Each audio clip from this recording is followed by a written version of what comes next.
Pemirsa, Anda kembali bersama kami dalam Lunch Talk dan kita masih membahas mengenai topik perawat sebagai ujung tombak sistem dari kesehatan di Indonesia, terutama seperti itu. Nah, Mbak Isniana, mungkin kita membicarakan mengenai pengalaman juga seperti itu. Perawat adalah orang ataupun salah satu tenaga kesehatan yang memang kontak paling dekat dengan pasien seperti itu. Apalagi pasien mungkin yang menderita penyakit parah, misalnya kalau di kita flu burung ataupun misalnya kalau di luar kita lihat kasus-kasus seperti Ebola.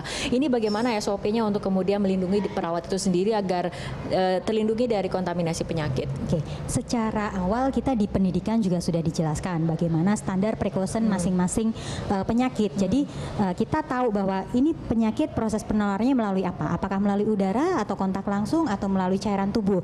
Nah, di situ rumah sakit juga membuat satu regulasi, aturan atau adanya SOP-SOP bahwa kalau ada pasien yang dengan infeksius penempatannya seperti apa. Jadi kita walaupun sebagai perawat yang langsung kontak dengan pasien, kita masih diselamatkan dengan tidak terjadi penularan karena kita menggunakan standar precaution yang jelas. Jadi setiap rumah sakit memfasilitasi hal tersebut.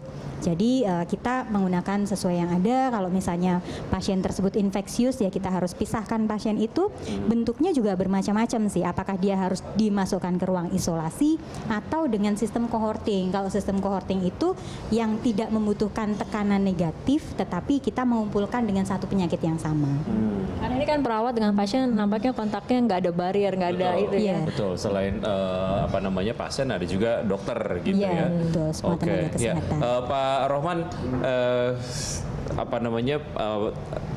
kalau soal bagaimana akhirnya tenaga-tenaga perawat yang didatangkan ke Indonesia gitu, kalau memang melihat dari perawat-perawat di Indonesia memang sudah sangat baik. Sebetulnya keberadaan mereka di Indonesia ini apakah memang secara market dibutuhkan atau memang ya karena MEA aja, jadi sudah tidak ada batasan lagi. Globalisasi. Iya, karena kalau dilihat dari kualitas sangat-sangat baik. Ya, saya kira memang dengan berlakukannya MEA ini paling tidak ya itu pasti tidak akan ada lagi hambatan berbagai sumber daya untuk masuk atau keluar ya ke berbagai negara. Nah, pertanyaannya tadi adalah bagaimana? Apakah memang gimana tadi pertanyaannya? Iya.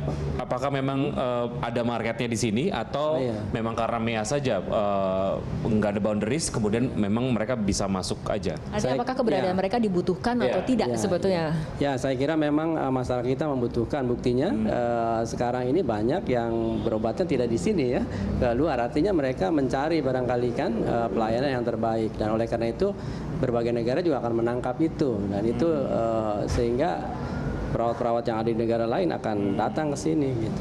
Ini untuk perawat yang datang dari luar dan masuk ke Indonesia, ini artinya kan harus melewati tahap uji kompetensi juga. Betul. Seperti itu. Ini tahapannya seperti apa sih Pak Rohman? Ya, betul. Di dalam Undang-Undang 38 tahun 2014 tadi itu yang mengatur tentang perawatan itu ada bagaimana tata cara mereka masuk ke sini ya. Jadi mereka harus mengikuti uji dulu ya. Karena kan kita kalau mau masuk ke negara lain untuk tenaga perawat saja gitu ya, ada kualifikasi yang kemudian disyaratkan gitu dan kita harus memenuhi. Jangan sampai mereka masuk ke sini masuk dengan gampang aja gitu. Iya, ada sistem. Karena ada profesi yang kemudian juga harus dilindungi terkait dengan daya saing. Memangnya tadi 11.000 malah lebih. Ada permasalahan lain terkait dengan yang datang ke sini dari luar. Ya. Jadi memang perawat yang datang dari luar masuk ke Indonesia itu dia harus lewat uji kompetensi. Ya, kalau dia dinyata kompeten ya dia akan boleh ya. Kemudian mereka juga kan akan mendapatkan registrasi juga di sini. Apakah ada batasan khusus bagi jumlah kemudian perawat yang masuk ke Indonesia? Artinya di Indonesia sudah memiliki jumlah perawat sekian dan kemudian masih bisa menerima jumlah perawat dari luar dibatasi jumlahnya. Saya belum dengar ya itu yang membatasi berapa jumlah perawat asing yang masuk. Yang jelas itu adalah tantangan buat kita semua sebetulnya, bahwa jangan sampai kita di negerinya sendiri itu jadi penonton saja. Betul. Itu kompetensi kuncinya. Takut nggak sih kalau misalnya ada persaingan dari luar seperti itu? Pasti ya, apalagi buat perawat-perawat yang memang dia tidak membekali diri dari sisi-sisi banyak hal, misalnya dari sisi kompetensi, baik itu kita ngomongin skill ya, tetapi tidak cukup dengan skill saja sebenarnya, karena kita kita perawat itu kan diajarkan waktu kita kuliah diajarkan berbagai macam teori. Nah, pada saat kita ketemu dengan pasien atau ketemu dengan kasus penyakit, kita harus berpikir langkah-langkah apa yang mau kita lakukan kepada pasien tersebut.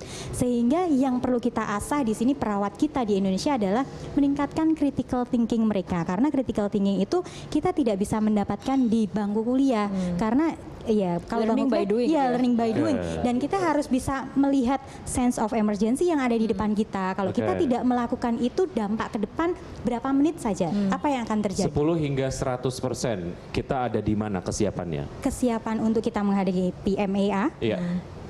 kalau saya sendiri sih melihat itu ya 70%, 70. sekitar 60-70. Oke. Mbak Istiana, Oke. kita sudah sampai di penghujung segmen ya, Ya. seperti itu Wiki. Mungkin apa kemudian yang dibutuhkan oleh Anda sebagai perawat, mewakili mungkin perawat di seluruh Indonesia mengenai kondisi perawat di Indonesia ataupun bagaimana caranya memajukan kompetensi dari perawat Indonesia itu sendiri? Oke, untuk meningkatkan kompetensi perawat di Indonesia, yang pertama kita mengajak pada seluruh perawat, kalau memang mereka itu sedang berada di tingkat pendidikan, manfaatkanlah momentum dia berada di tingkat pendidikan itu untuk mengambil ilmu sebanyak-banyaknya, dan pada saat mereka berada di lapangan melihat kondisi itu jauh ke depan, sehingga kita bisa meningkatkan kualitas itu. Kemudian buat pemerintah atau yang lain sebagainya, kita melihat bahwa masih harus ditingkatkan dari sisi kesejahteraan, karena yaitu tadi kita 24 jam berada dengan pasien, di mana faktor resikonya juga banyak sekali. Kalau memang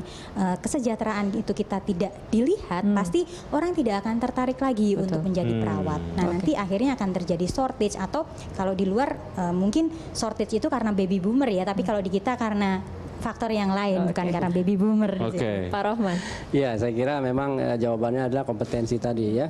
Jadi memang mau tidak mau itu harus meningkatkan kompetensi terus, dan kami dari PPNI mengajak semua perawat itu bergabunglah di organisasi profesi ini. Ya, masuk di PPNI, karena lewat situ nanti berbagai usaha untuk meningkatkan kompetensi itu dilakukan, dan pengembangan profesional berkelanjutan itu mau tidak mau semua anggota ya semua perawat itu harus masuk ke dalam keanggotaan di PPNI. Saya Oke, kira dan itu. tentu saja akan terus bekerja sama dengan pemerintah untuk Ya. menaikkan kesejahteraan dari perawat. Itu yang Betul, paling saya penting. kira setuju itu ya. Ya, artinya kita harapkan ini kompetensi dari perawat Indonesia akan Iya. terus berkembang Iya. sesuai dengan perkembangan zaman dan Betul. kemudian memiliki daya saing tinggi dibandingkan Iya. dengan perawat-perawat lain di luar Indonesia seperti Iya. itu. Ya baik, terima kasih Baik. Pak Rohman dan juga Mbak Isniana Iya. telah berbagi bersama kami dalam Lunch Talk kali ini. Oke, terima Ya, kasih. bisa demikian Lunch Talk edisi kali ini. Jangan lupa untuk terus menyaksikan Lunch Talk dari hari Senin sampai dengan Minggu setiap hari ya, pukul 13 sampai dengan 14 waktu Indonesia bagian Barat. Saya Oki Adrian. Dan saya Fitri Megantara, terima kasih atas kebersamaan Anda. Sampai jumpa.